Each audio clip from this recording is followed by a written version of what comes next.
Well, hey guys, if you are new here, I'm a board certified dermatologist, and in today's video, we are going to be doing a deep dive on a topic I get asked about all of the time. Do natural hair growth remedies like rosemary oil, castor oil, onion juice, do these actually work? Like, is it worth trying? What are your thoughts on these? If you've been scrolling on TikTok or YouTube, you've probably seen hundreds of claims, testimonies, and DIY recipes for various natural remedies that they claim will regrow your hair. You've probably even seen pretty compelling before and after photos as well. But how much of this is hype? We all know to be skeptical of things that we see on social media. How much real science is behind these claims? I'm going to be reviewing in today's video 5 popular natural remedies for hair growth. We're going to be talking about castor oil, rosemary oil, onion juice, garlic gel, and rice water. We're going to walk through what these allegedly do, how they might work, and importantly, what they mean for your scalp health. First of all, why is it that people always seem to want to turn to these natural remedies? There are a lot of possible underlying reasons, but the most obvious to me is that they are affordable, they're accessible. A lot of times they are marketed as chemical-free, which you'll see in this video is false. They do in fact have chemicals in them that in fact may underscore any potential benefit. I digress. They're often touted as non-toxic. While social media platforms are flooded with various claims, testimonials, here's the problem. Many of these remedies haven't been studied in rigorous clinical trials, and some can actually cause a lot of irritation. Not everything, as a side note, that is natural is safe or effective. Poison ivy, totally natural. Wouldn't want to put it on your scalp. So before you go into your kitchen and concoct a recipe to go slathering on your scalp, let's get into this. What does the data actually show? I acknowledge absence of strong evidence doesn't necessarily mean something is ineffective, but we do have to be careful not to confuse personal anecdotes with actual hardcore science and established effective treatments. Let's start with castor oil. The theory here is that castor oil, which contains ricinoleic acid, again, a chemical, may help improve scalp circulation, calm down inflammation,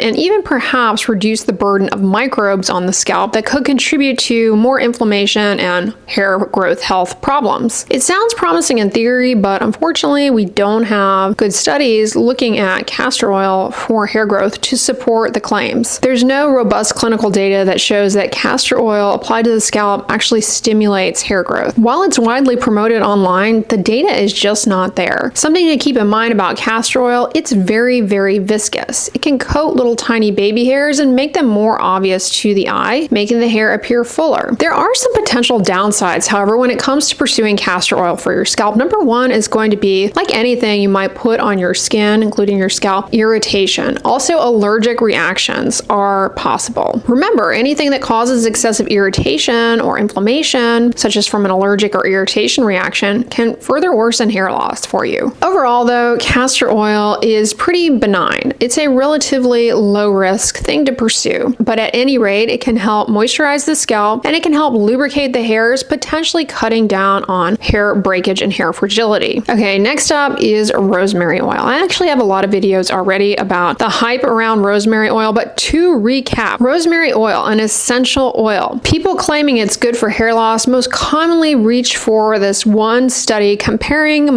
rosemary oil to 2% minoxidil in patients with androgenetic alopecia. That study showed that rosemary oil was as effective as 2% minoxidil, which sounds really, really cool until you realize that 2% minoxidil in many cases is not effective. So saying something is as effective as something that in most cases is not that effective is really not that compelling. The other thing about this study is that the sample size was very small and it was only looking to 6 months. While the results looked similar, promising, it's like comparing two ineffective things and showing they don't work that well. My biggest concern when it comes to rosemary oil, again, it's an essential oil. There's no standardized preparation of applying rosemary oil. A lot of people will just go into their kitchen and grab some rosemary, stick it in some water and oil, incubate it for a while, and then put it on. Or some people will try boiling the rosemary and making rosemary water. All of these approaches, none of which have any evidence behind the preparation methodology, biology to say for sure that if there is some active component in the rosemary, is it actually even present in your preparation? And is your preparation safe to apply to the scalp? Remember, essential oils, they are not one pure substance. They have a lot of things going on in them. They vary a lot from preparation to preparation. And many of the things in an essential oil can be very, very irritating to the skin, to the scalp. Not only that, over time, they can oxidize, their quality can become compromised, and they can become even more irritating and problematic. Essential oils applied to the skin can be so irritating that they leave behind permanent marks. So given the lack of good data on rosemary oil for hair growth, the lack of any established preparation method, and the potential for irritation, I say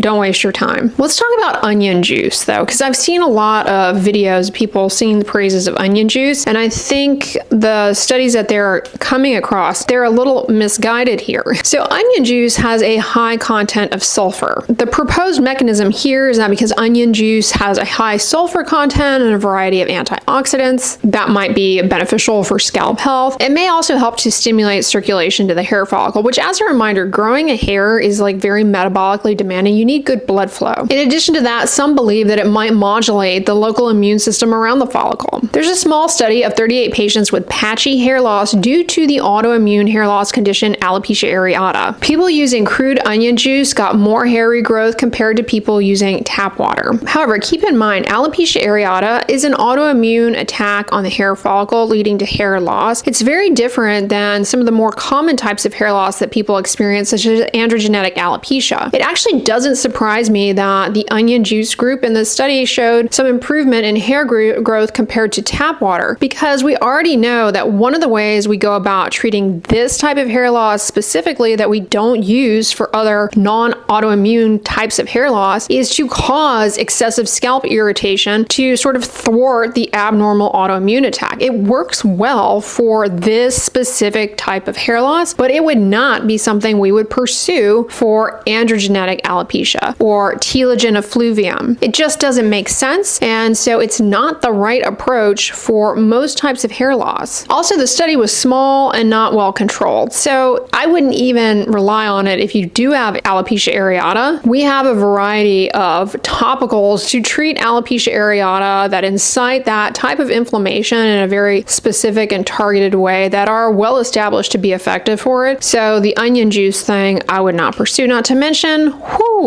smells foul. Bottom line, there's a little tiny slice of data out there suggesting might be of interest to research further for autoimmune hair loss, but for other types of hair loss, doesn't make a whole lot of sense. If you thought onion juice was bad, let's talk about garlic gel. So this is a real thing that you'll see people trying out on the interwebs. Like onion, garlic contains sulfur compounds, which have anti-inflammatory and antimicrobial effects. And in one small study, garlic gel, along with a corticosteroid, helped to stimulate hair growth in patients with, you guessed it, alopecia areata, that autoimmune type of hair loss. Again, not to cut to the chase, but alopecia areata is a unique type of hair loss, autoimmune in nature. Other types of hair loss that are not autoimmune in nature would make no sense to incite likely irritation, which is likely how this may have worked in this, again, small, not well-controlled study. Another thing to keep in mind with garlic is it's actually pretty potent. It can actually burn your skin, cause severe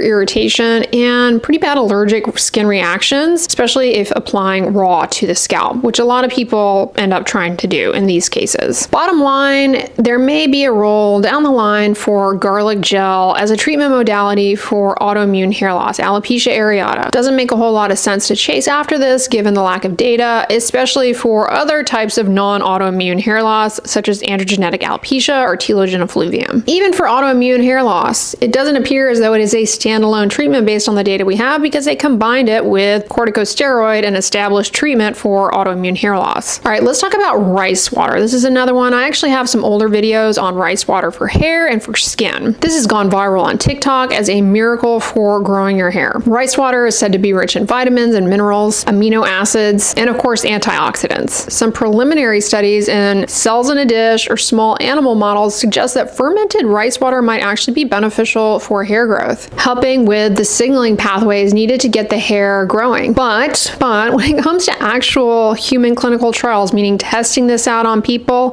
video silent. There's very little evidence that rice water actually can help with hair growth. What are the risks of doing DIY rice water? Well, probably the greatest concern is that if you keep it around for long enough, it can harbor bacteria. You put that on the scalp. If you have cuts and scrapes, you could end up with a pretty gnarly scalp infection. Bottom line, it's not harmful in most cases. If it's something you want to try, I see no problem with it. Check out my video on how to make it. At any rate, I do think that rice water may be helpful for rinsing the hair to improve shine and perhaps even manageability. But as far as hair growth, the evidence is not there. Let's do a quick recap. Castor oil, the chemical components of which theoretically could help with the hair. However, we don't have studies proving that. Best case scenario, you're moisturizing the scalp. Worst case scenario, you develop scalp irritation. Onion juice shows potential for alopecia areata, but it stinks, and whether or not it's going to help other types of hair loss seems very unlikely. Likewise, garlic gel shows some promise potentially for autoimmune hair loss, aka alopecia areata, but for other types of hair loss, why would that even work? It stinks and it can burn your scalp. Rosemary oil is as useless as 2% minoxidil and can burn your scalp. There's no standard preparation for rosemary oil or rosemary water for that matter for hair growth. Rice water in cells in a dish and animal models shows promise for potentially helping to guide the hair back into the growing phase of the hair cycle. Best case scenario, it may help with luminosity and shine. Worst case scenario, if you're a slacker with keeping up with it, it might start getting a little funky and that could put you at risk for infections. Keep in mind, hair loss is not one single entity. It's many different diagnoses. Androgenetic alopecia, telogen effluvium, alopecia areata, lichen planopilaris, central centrifugal cicatricial alopecia. The list goes on and on and on. The biggest problem with DIY remedies for hair growth is that people will pursue these things and sleep on seeing a dermatologist to actually figure out what type of hair loss it is that they have. And the consequences of going down this path are regret. The longer you put off getting an accurate diagnosis and knowing exactly what type of hair loss you have, the longer you put off effective treatment, the less likely your hair health can be maintained. The more time hair loss is allowed to go on